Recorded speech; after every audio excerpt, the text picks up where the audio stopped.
नमस्कार। उत्तराखंड सरकार अपने कार्यकाल के 3.5 साल पूरे कर रही है। मार्च में जब सरकार के 3 साल हुए थे तो सरकार का एक रोड मैप था अगले 1 साल के लिए, लेकिन इस बीच कोरोना ने सब कुछ पटरी से नीचे उतार दिया है। इन्हीं सब मुद्दों पर बात करने के लिए मेरे साथ हैं उत्तराखंड के मुख्यमंत्री त्रिवेंद्र सिंह रावत जी। सर, आपका स्वागत है बहुत बहुत न्यूज़ 18 पे।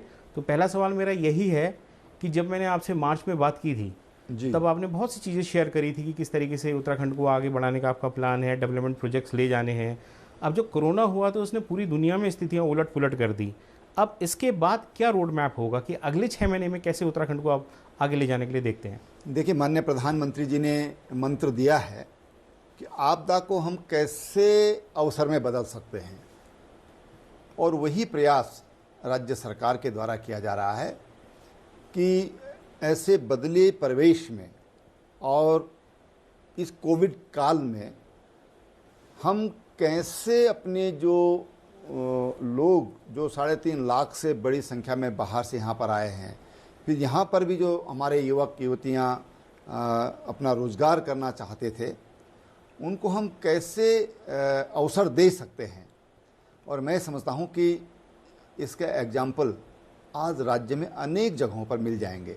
जी, आपका थ्रस्ट जो आपने अभी बताया कि स्वरोजगार पे ज़्यादा है कि लोग अपना रोज़गार अपनाएं, इसके लिए सरकार मदद भी कर रही है। लेकिन आप जानते हैं उत्तराखंड में लोगों का ओरिएंटेशन, यहाँ के युवाओं का सरकारी नौकरी की तरफ बहुत रहा है। बहुत लंबे समय से वो इंतजार कर रहे थे कि कुछ रोज़गार शुरू हो, भर्तियाँ निकलें तो कुछ अप्लाई करें। कोविड की वजह से बहुत कुछ चीज़ें पटरी से उतर गई हैं। तो कब तक आप उनको आश्वासन देते हैं दोबारा पटरी में? देखिए, हमने लगभग 1,500 करीब हमने डॉक्टर भर्ती किए हैं इस दौरान। जी। हमने 1,000 नर्सों के लिए हमने विज्ञप्ति निकाली है। 700 डॉक्टर्स के लिए हमने 720 डॉक्टर्स के लिए हमने और अभी भर्ती निकाली है। इसके अलावा हमने जो हमारे कॉलेज हैं, मेडिकल कॉलेज हैं, उसमें भी हमने लगभग 70-80 डॉक्टर अभी हम लोगों ने नियुक्त किए हैं। इसी तरह से जो लोक सेवा आयोग के माध्यम से हमारे भर्तियाँ चल रही हैं, केवल ये जो 5-6 महीने में अभी तक उसके कारण कुछ बाधाएं उत्पन्न हुई। हम एग्ज़ाम कंडक्ट नहीं कर सकते थे, आने जाने की दिक्कत थी। अब हम उसको भी बहुत जल्दी उसको हम प्रारंभ कर रहे हैं। 21 तारीख को मैंने जो हमारे 3 एजेंसी हैं जो भर्ती का काम करती हैं, चाहे लोक सेवा आयोग हो, अधीनस्थ सेवा चयन आयोग हो या स्वास्थ्य सेवा आयोग हो, हमने तीनों की एक मीटिंग बुलाई है और उनसे हम बातचीत करके और ये भर्तियाँ करेंगे। लेकिन हमने गवर्नमेंट जॉब्स रोके नहीं हैं। कुछ दिक्कतें आई बीच में, कोर्ट की वजह से, आरक्षण के रोटेशन की वजह से कुछ दिक्कतें आई, उसके कारण बाधा उत्पन्न हुई। क्योंकि जो हमारे कर्मचारी संगठन है वो काफ़ी मोबिलाइज हुए, उनकी अपनी अपनी अलग धारणा थी, लेकिन बाद में सरकार ने उस पर निर्णय लिया। अब वो भी कोई बाधा ऐसी नहीं है, वो भी अब हम बहुत जल्दी उसको हम लोग मैं आंकड़ा तो आपको नहीं बता सकता, लेकिन ये मैं कह सकता हूँ कि 3 सालों में हमने कोविड से पहले हमने पिछले रिकॉर्ड अगर आप देखेंगे तो हमने उसके मुकाबले हम कहीं पीछे नहीं रहे हैं, हम उससे आगे रहे हैं। वो भर्तियाँ हमारी चालू हैं और हम जो गवर्नमेंट जॉब्स हैं वो भी हमारे रास्ते खुले हुए हैं, वो उस पर हम भर्ती करते चले जाएंगे। जी। अच्छा, कोरोना ने तकरीबन हर स्टेट गवर्नमेंट की फाइनेंशियल हालत ख़राब की है, आय के स्रोत घटे हैं हर तरफ से। उत्तराखंड में भी हुआ है। आपने सरकारी कर्मचारियों के लिए फैसला लिया कि उनकी 1 दिन की सैलरी मार्च तक विड्रॉ की जाए, लेकिन कर्मचारियों का थोड़ा ये कहना है कि भाई ये डिसीजन वापस भी होना चाहिए। इस दिशा में क्या कोई कंसिडरेशन है? देखिए, मैं 2 तरह की बातें हैं। हमारे जितने भी कर्मचारी हैं उनको ये भी सोचना चाहिए कि जो प्राइवेट जिन लोगों के जॉब छूट गए, प्राइवेट लोग जो काम कर रहे हैं, किसी का वेतन 40% कट रहा है महीने में, किसी का 50% तक कटौती हुई, और बहुत सारे लोगों को तमाम जो जहाँ वो जॉब करते थे उन्होंने उनको एक तरह से नौकरी से हटा दिया गया है। सरकार के सामने उनकी भी चिंता है। ये एक सकारात्मक सोच हो सकती है, यार हमको 29 दिन का वेतन हमको मिल रहा है, 1 दिन का वेतन अगर हम कोविड के लिए दे दें तो क्या बुराई है, ये भी सोच सकते हैं। एक सकारात्मक सोच होना चाहिए कि हम तो कम से कम हमारी नौकरी पक्की है, हम कहीं हिलने वाले नहीं हैं। तो ये भी हमारे जो कर्मचारी, हम सबका दायित्वमंद है। देश के राष्ट्रपति दे रहे हैं, देश के प्रधानमंत्री दे रहे हैं, देश के MP दे रहे हैं, MLA दे रहे हैं। ये बन जो हमने दायित्वधारी जिनको हम बहुत कम पैसा देते हैं, 40-50 हज़ार रुपया, जिनको हम केवल मानधन के रूप में 40-45 हज़ार रुपये हम देते हैं, उनका भी 30% वो लोग भी काट रहे हैं।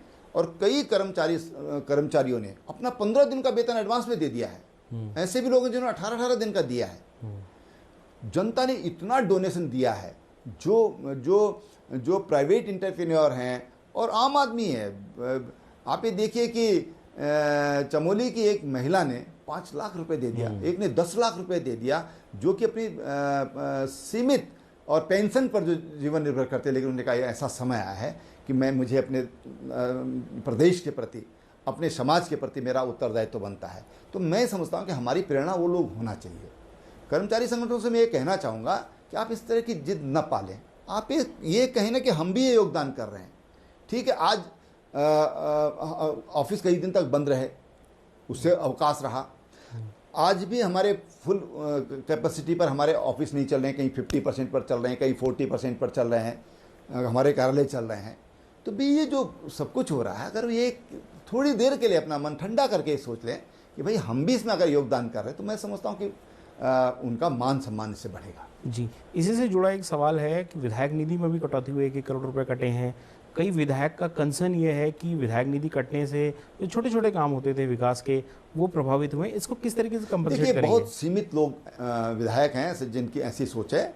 लेकिन मैं आपको बता दूं कि 1 करोड़ रुपया कटने के बाद भी आज भी देश में सर्वाधिक विधायक निधि उत्तराखंड में है। जी, हिमाचल में 1.5 करोड़ है और 100% उन्होंने काट दिया है। गुजरात ने 100% काट दिया है और कई राज्यों ने उसमें 50% काटा है। उत्तराखंड में 3 करोड़ 75 लाख रुपया सालाना की विधायक निधि है। आज भी 2 करोड़ 75 लाख रुपया उनको जा रहा है। लेकिन ये बहुत कुछ विधायकों का ही सवाल है, ज़्यादा नहीं है। उनकी उस सोच को मैं ख़राब भी नहीं मानता, क्योंकि ये आखिर डेवलपमेंट में लगता है, छोटे छोटे काम होते हैं। जो बड़ी बड़ी योजनाएं वो तो विभाग कर लेते हैं, लेकिन छोटे छोटे काम हैं। कहीं पर खड़ंजा डालना है, कहीं पर कोई पुलिया टूट गई है, पुलिया बनानी है, कहीं पर कोई नाली गूल टूट गई सिंचाई की, तो उसमें देते हैं। लेकिन मैं समझता हूँ कि वो लोग इस चीज़ को समझते हैं और थोड़ा बहुत लोगों का रहता है। तो अब ऐसी कोई बात नहीं कि कोई बहुत बड़ा इशू नहीं है। जी, आपने एक बात ये पहले साझा की थी कि कई जिलों में आपका टूर करने का प्रोग्राम था ताकि विकास कार्यों को वहीं रिव्यू कर सकें। आप कुछ जिलों में गए भी, फिर उसके बाद जब कोरोना आया तो बहुत कुछ चीज़ें थम गई। अब कब से आप दोबारा स्टार्ट इसे करने का प्लान करते हैं? देखिए, मैंने अभी इसकी शुरुआत मैंने कर ली है। अभी मैं पहले नैनीताल ज़िले में गया था, ऊधम सिंह नगर ज़िले में भी मैं गया था, हरिद्वार ज़िले में भी मैं गया हूँ, और अभी पौड़ी ज़िले में अभी मैंने इसकी अभी 3 दिन पहले शुरुआत की है। जी, अभी 18 तारीख को मैं पिथौरागढ़ जाऊंगा और उसके बाद फिर अन्य जनपदों में भी मैं जाऊंगा। मैं प्रदेशवासियों से कहना चाहता हूं कि हम करना चाहते हैं। देखिए, हम किसी के सुख दुख में आज प्रत्यक्ष नहीं जा पा रहे। इंसानियत के नाते और हमारे हिंदू धर्म में एक अंत्येष्टि जब होती है तो एक बड़ा फर्ज माना जाता है, धर्म का एक हिस्सा माना जाता है कि लकड़ी का दान करते हैं। आज हम वो नहीं कर पा रहे। हमको अच्छा लग रहा है, न जाने हमारे कितने प्रेमी चले गए, हम नहीं जा पा रहे। क्यों? कि जो गाइडलाइंस है उसको हमको फॉलो करना है। अगर मैं प्रदेश का मुख्यमंत्री फॉलो नहीं करूँगा तो मैं प्रदेश की जनता को कैसे कह सकता हूँ? अपना दर्द, अपना कष्ट हम अपने अंदर समाये हुए हैं। मेरे बहुत नज़दीकी मेरे स्टाफ से के परिवार से किसी की डेथ हो गई, मेरे कार्यकर्ता के परिवार में डेथ हो गई, हम नहीं जा पाए। मेरे मित्र चेतन चौहान, जिनको मैंने क्रिकेट एसोसिएशन उत्तराखंड का, जब मैं मिनिस्टर बना था तो उनको मैंने उत्तराखंड का अध्यक्ष बनाया था, मैं उनके दुख में सम्मिलित नहीं हो पाया। हम नहीं जा पा रहे हैं। अमित भाई साहब हमारे अस्वस्थ हो गए, हमको देखने नहीं जा पा रहे हैं। मैं प्रदेश की जनता से क्षमा भी चाहूँगा कि हम चाहते हुए भी जिस रूप में हम आपके बीच में आना चाहते हैं, जो अपेक्षा आप हमसे करते हैं, हम नहीं कर पा रहे हैं। हम उनसे बहुत बहुत क्षमा भी चाहते हैं। आप ये सवाल अभी आया कोरोना का, आपने बताया कि टिहरी में आपका अनुभव रहा कि बहुत भीड़ इकट्ठा होगी। ऐसे बहुत से सीन देखने में आ रहे हैं। और इधर इस बीच उत्तराखंड में केस भी बहुत बड़े हैं, पॉजिटिव केस। आज का आंकड़ा है कि 35,000 क्रॉस कर गया उत्तराखंड में। ये आपको कितना बड़ा चैलेंज लग रहा है? निश्चित रूप से बड़ा चैलेंज है। और मैंने, आपको ध्यान होगा तो जब बीच में काफ़ी कम केस यहाँ पर आए थे तो मैंने हमेशा ये कहा कि आप सतर्क रहिए। मैंने एक बार ये कहा था कि 25,000 लोगों की व्यवस्था जी हमने की है। लोगों ने उस समय बहुत मजाक उड़ाया था सोशल मीडिया में कि मुख्यमंत्री क्या कह रहे हैं, लेकिन तमाम अध्ययन ये कहते हैं कि ये बीमारी, ये संक्रमण बढ़ेगा, अभी भी बढ़ेगा। इसमें सरकार से ज़्यादा रोल स्वयं का है। क्यों? कि अभी औषधियाँ नहीं बनी हैं, दवाइयाँ नहीं बनी हैं। सावधानी, जो सोशल डिस्टेंस की बात है या फिजिकल डिस्टेंस की बात है, उसका हमको पालन करना होगा। हमको साफ सफाई का ध्यान रखना होगा, सैनिटाइजेशन का ध्यान हमको रखना होगा। हमको भीड़ भाड़ से बचना होगा। अनावश्यक रूप से हमको कहीं जाने की आवश्यकता नहीं है। जहाँ बहुत ज़रूरी हम जाएं, भीड़ से हम बचें। तो मैं समझता हूँ कि वही इसका सबसे बड़ा समाधान है। अगर आप ये देखें कि इन 6 महीनों में हमने जो स्वास्थ्य सेवाएं हैं उनमें सरकार ने सफल प्रयास किए हैं। हमने वेंटिलेटर्स की संख्या बढ़ाई है, हमने ऑक्सीजन के सुविधा बढ़ाई है, हमने जो CCCC हैं, कोविड केयर सेंटर हैं, उनकी संख्या बढ़ाई है और अच्छी व्यवस्था हमने उनमें की है। ये ज़रूर है और हम इसीलिए कर पाए हैं कि लोगों ने उसमें सहयोग किया। अगर लोग प्रारंभ में अगर सहयोग नहीं करते, लोग भीड़ भाड़ से बचते नहीं, तो ये बहुत ज़्यादा आगे बढ़ जाता, बहुत आगे बढ़ जाता। इस समय मैं अगर आपको सच कहूँ तो हमने जो कैलकुलेशन किया था उस हिसाब से हम आज भी हमने इसको बहुत नियंत्रित किया है और इसके लिए प्रदेश की जनता का धन्यवाद है। हम उनका धन्यवाद करते हैं और उनसे अपेक्षा करते हैं कि आगे भी उनका सहयोग, कम से कम 6 महीना उनका सहयोग चाहिए, पूरी सतर्कता के साथ, पूरी सावधानी के साथ, तो हम कोविड को फतेह करेंगे। जी, एक राजनीतिक सवाल है मुख्यमंत्री जी, आप कोरोना से उत्पन्न हुई परिस्थितियों से लगातार सामना कर रहे हैं, सरकार काम कर रही है, लेकिन बीच बीच में कुछ पार्टी विधायक आपके दिल्ली भी हुए हैं, कुछ पार्टी अध्यक्ष से भी मिला है, कुछ चिट्ठी उट्ठी भी लिख रहे हैं, तो बड़ी सुर्खियाँ बनती हैं, बड़ी कयासबाजी लगती है। आपका कमेंट क्या है? देखिए, मैं आपको बताऊं कि किसी भी विधायक ने कभी ये नहीं कहा कि हमको सीएम से कोई नाराज़गी है। 2-4 लोग दिल्ली गए तो आते जाते रहते हैं। मैं तो समझता हूं कि कोविड के कारण उनका आना जाना काफ़ी कम हुआ है। विधायक हो चाहे जनता हो, उनका बहुत कम आना जाना हुआ है और विधायक तो सतत मिलते हैं। और मेरा एक रिकॉर्ड है, कोई विधायक पक्ष का हो विपक्ष का हो, ये नहीं कह सकता कि हमने मुख्यमंत्री से समय मांगा और हमको समय नहीं मिला। ये तो हो सकता है कि सुबह का शाम हो जाए, शाम का अगले दिन हो जाए, लेकिन कोई ये नहीं कह सकता कि मुख्यमंत्री हमको उपलब्ध नहीं हुआ। मुझे भी राजनीतिक लंबा अनुभव है और मैंने तमाम देश के अनेक राज्यों में मैंने सरकारों का काम देखा है, मुख्यमंत्रियों को देखा है। मैं कह सकता हूँ कि हमने कोशिश की कि मुख्यमंत्री सबके लिए सुलभ रहे। कोई दूरस्थ क्षेत्र से आता है, उसको उसके समय की कीमत को समझते हुए उस आया है इतनी दूर से, तो कोई ना कोई बात होगी, उसको गंभीरता से हमको लेना चाहिए और हमने गंभीरता से हर बात को लिया है। विधायकगण हमेशा उन्होंने भी मुझे कोऑपरेट किया है और सबने मुझे आगे भी कोऑपरेट करने का वचन दिया है। जी, इस साल की शुरुआत में आपकी सरकार ने एक बड़ा फैसला लिया कि गैरसैंण में ग्रीष्मकालीन राजधानी बनाई, लेकिन इस साल शायद कोविड की वजह से बहुत चीज़ें आगे नहीं बढ़ पाई। अगले साल क्या देख सकती है उत्तराखंड की जनता? देखिए, सबसे महत्वपूर्ण बात ये थी कि घोषणाएं कई बार हो जाती हैं, लेकिन घोषणाएं बनकर रह जाती हैं। उस पर आगे जो कार्रवाई होनी चाहिए वो नहीं हो पाती है। हमने गैरसैंण का निर्णय लिया मार्च के महीने में और घोषणा के बाद जो अगली कार्रवाई होती है वो है अधिसूचना। हमने वो अधिसूचना भी जारी कर दी, यानी कि ग्रीष्मकालीन राजधानी का पक्का निर्णय हमने वहाँ पर ले लिया। नोटिफिकेशन हो गया। नोटिफिकेशन हो गया। गैरसैंण में फ्यूचर की जो पानी की आवश्यकता है उसकी दृष्टि से वहाँ पर हम एक बड़ी झील बना रहे हैं जिस पर लगभग 70 करोड़ रुपया खर्चा हो रहा है और वो 70 करोड़ रुपया हमने सैंक्शन कर दिया। उसका बहुत जल्दी टेंडर होगा, उस पर काम। ये आर्टिफिशियल झील होगी? ये रामगंगा पर ये झील बनेगी। ये रामगंगा वहाँ से निकलते तो उसी पर ये झील होगी, जो कि हमारी आने वाले 40-50 साल की पानी की जो आवश्यकता है उसको पूरा करेगी। दूसरी चीज़, अगर हम ग्रीष्मकालीन राजधानी बनाया हमने, देश दुनिया के लोग वहाँ पर आएंगे। किसी के पास समय नहीं है, किसी के पास अन्य कारण है। रेल लाइन हमारी 2025 तक वहाँ पर पहुँच जाएगी। ऑल वेदर रोड का काम बहुत तेज़ी से चल रहा है, काफ़ी कुछ काम हो गया, थोड़ा बहुत शेष है। जो सिमली टू या कर्णप्रयाग से ग्वालदम वाली जो सड़क है, या आगे बागेश्वर और जो अस्कोट और आगे चल करके जो धारचूला मिल जाएगी, भारतमाला योजना के अंतर्गत, उस पर बहुत तेज़ी से काम चल रहा है। सिमली से गैरसैंण, उसके लिए हमारी बात हो गई भारत सरकार में अपने सड़क परिवहन मंत्री जी से। वो सड़क हमारी डबल लेन वो बन जाएगी, उसका काम हमारा चालू हो गया। अब माना बड़े उद्योग जगत के लोग आते हैं, हमारे ब्यूरोक्रेट आते हैं, तो वहाँ पर व्यवस्थाएं चाहिए कि हम कम समय में वहाँ पर पहुँच सकें।